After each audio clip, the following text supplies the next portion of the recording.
right here in the Bay Area, there are some really interesting thinkers and doers who are talking about subtle activism.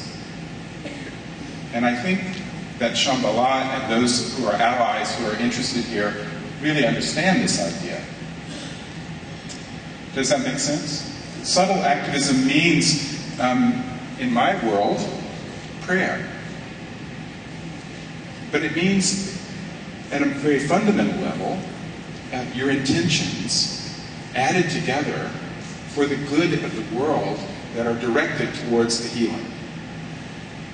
And we might practice this. We might practice this as part of our activism. Now, my friend Owsley Brown, who I think provided all the bar materials for the wine for the party last night, is an avid and deep and long practitioner in a lineage of Tibetan Buddhism.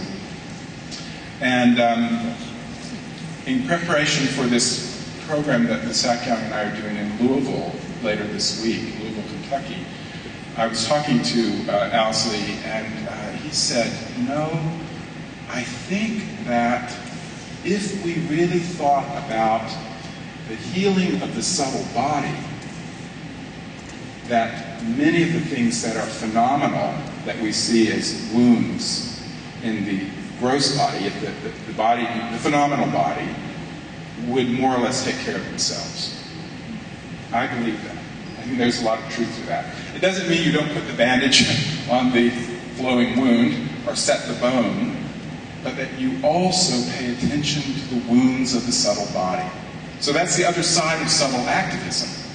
In other words, you're not only setting your intentions for the good of the phenomenal world, but you are setting your intentions and your prayers for the good of the subtle world, where there's so much pain. And that's where our pain resides, and our wounds reside most deeply at the level of the subtle body. And we've learned so much about that in our current time, haven't we? That the whole mind-body connection, again, which has such a nexus and center here in the Bay Area, the understanding that our ultimate health, our enduring health, has so much to do with the health of the inner person and the subtle person.